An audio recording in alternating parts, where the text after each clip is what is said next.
Hello everyone, welcome to exam B. My name is Kailash Tiwari. दोस्तों बहुत स्वागत है आप सभी का एग्जाम बी में to make your preparation 50% faster. So दोस्तों आज हम डिस्कस करने वाले हैं एक ऐसे क्वेश्चन के बारे में जो बहुत सारे स्टूडेंट्स पूछ रहे हैं। टेलीग्राम में बहुत सारे मैसेजेस या हमने देखा कई सारी वीडियोस के नीचे भी, और उसका रीजन भी है। रीजन इसलिए है क्योंकि आपने देखा कि बहुत सारे एग्जामिनेशन अभी पोस्टपोन्ड हुए या फिर रिजल्ट्स पोस्टपोन्ड हुए हैं, या फिर ज्वाइनिंग आईबीपीएस या बाकी सबके आपने देखी कि वो पोस्टपोन हुई है। उसका रीजन क्या है? लोकसभा इलेक्शन।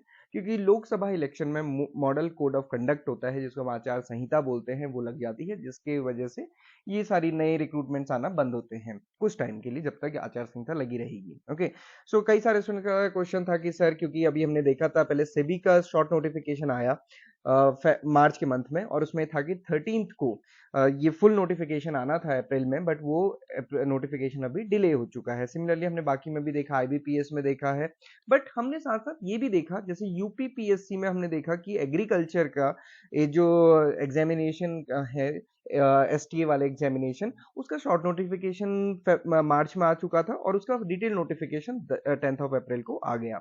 सो अगेन यहाँ पे ना बहुत एज इट इज रूल हम कहेंगे, क्योंकि जनरली क्या होता है कि आचार संहिता लगने से पहले, मतलब 15th ऑफ मार्च से पहले जो भी काम चल रहे थे वो एज इट इज चलते रहेंगे, बट कोई भी नई चीज शुरू नहीं होती, जनरली ये कहा जाता है। ओके, बट आप देखेंगे कि सेबी ने पहले निकाला था, बट उसने अभी डिले कर दिया। यूपीपीएससी ने निकाला था, उसने अभी डिले नहीं किया। तो अगेन ये यहाँ पे बहुत ज्यादा क्लैरिटी नहीं है, बट क्या रूल है वो मैं आपको दिखाऊंगा।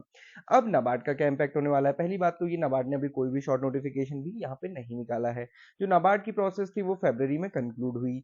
जनरली हमने देखा है कि नाबार्ड का नोटिफिकेशन 2 से 4 महीने में आ जाता है एग्जाम खत्म होने के बाद। अब इस बार आपको पता है कि जून तक तो लोकसभा इलेक्शंस ही है, तो नाबार्ड ने जब अभी तक नहीं निकाला तो ये आगे भी नहीं निकालेगा जनरली इलेक्शंस तक।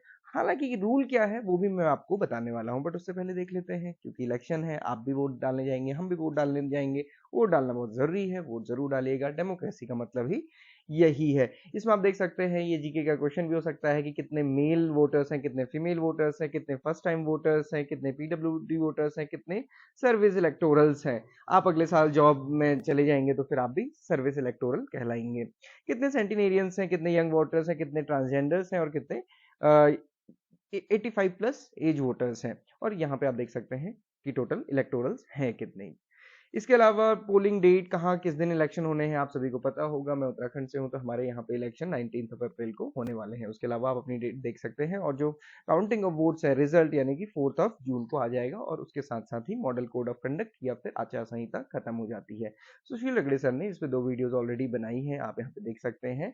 बट यहाँ पे आप देखिए कि इलेक्शन कमीशन ऑफ इंडिया ने जो enforcement of the model code of conduct है, उसमें क्या लिखा, उन्होंने अपने पॉइंट नंबर 11 में लिखा है, रेगुलर रिक्रूटमेंट, अपॉइंटमेंट और promotion through the UPSC, state public service commission और स्टाफ सर्विस कमीशन और any other authority, statutory authority can continue. तो इसीलिए अभी हमने बात करी ना कि यूपी का आया, और साथ ही साथ आप देखेंगे इवन उत्तराखंड में, हमारे स्टेट में भी जितने नोटिफिकेशन आए थे, जिनके रिजल्ट आए थे, उनकी डॉक्यूमेंट वेरिफिकेशन की प्रोसेस चल रही है, एज इट इज चल रही है। उसमें कोई भी डिले या फिर नहीं है, क्योंकि जनरली क्या होता है कई बार कि ऑर्गेनाइजेशन करना तो चाहता है, बट आपको पता है कि गवर्नमेंट एम्प्लॉइज की ड्यूटी इलेक्शंस में भी लगती है, तो वो भी एक बार डिसीजन हो सकता है। But model code of conduct क्या कहता है कि जो रेगुलर रिक्रूटमेंट है, अपॉइंटमेंट है, प्रमोशन है, यूपीएससी, स्टेट पीएससी और स्टाफ सिलेक्शन कमीशन का, वो कंटिन्यू रहेगा। और आपने देखा अभी एसएससी ने भी नोटिफिकेशन निकाला है। Recruitment through non statutory bodies will require prior clearance of the commission. But यहाँ पे क्या लिखा है, any other statutory authority can continue. आप देखेंगे आरबीआई से भी, नाबार्ड, सब कैसी हैं, स्टैच्यूटरी अथॉरिटी हैं, तो ये अपने नोटिफिकेशन निकाल सकते हैं। अगेन सेबी ने निकाला था, बट उन्होंने फिर से डिले किया। रीजन कुछ भी हो सकता है, मॉडल कोड ऑफ कंडक्ट भी हम कह सकते हैं, साथ ही साथ क्योंकि बहुत सारे एम्प्लॉइज वहां पे बिजी हो जाते हैं, तो ऐसे में वर्कफोर्स ना होने की वजह से भी इश्यूज होते हैं, तो ये भी एक रीजन हो सकता है। ओवरऑल हमको क्या समझना है कि नाबार्ड का नोटिफिकेशन जो अभी नहीं आया है, आप बहुत हद तक मान के चल सकते हैं कि जून तक नहीं आने वाला है, और जून के बाद ये नोटिफिकेशन आएगा। और जनरली आप ट्रेंड भी देखेंगे तो उसके अकॉर्डिंग भी अगर आप थोड़ा सा एनालाइज करेंगे, तो आपको ये जुलाई के बाद ही आता दिखेगा। तो सबसे अच्छी बात क्या है, क्योंकि जितने भी सीरियस स्टूडेंट्स हैं ना, जनरली वो इन चीजों को नहीं पूछते, उनको पता होता है कि ये अभी जून तक इलेक्शन है, मतलब हमको ये बहुत अच्छा टाइम मिल गया। क्योंकि मैं आपको बताऊं, जिस दिन नोटिफिकेशन आता है ना, उसके बाद से पढ़ाई के होना थोड़ी सी कम हो जाती है, प्रेशर ही प्रेशर बनता रहता है बस। तो इसलिए आप ये मानिए कि जून जब तक इलेक्शंस हैं, तब तक आपको बहुत अच्छे से पढ़ना है, बिल्कुल अपना फोकस होके पढ़िए, कोई नोटिफिकेशन नहीं आने वाला है ये मान के चलिए, और बहुत अच्छे से अपनी प्रिपरेशन कीजिए। और जिनको बस यही जानना है कि इलेक्शन हो गए तो क्या होगा, ये हो गया तो क्या होगा, मैं आपको सही बताऊं, ये ऐसा नहीं है कि पहली बार ऐसी चीजें हुई, कई बार हुई। कोविड के टाइम पे आपने देखा चीजें कितनी डिले हुई थी, बट उससे किसको फायदा हुआ?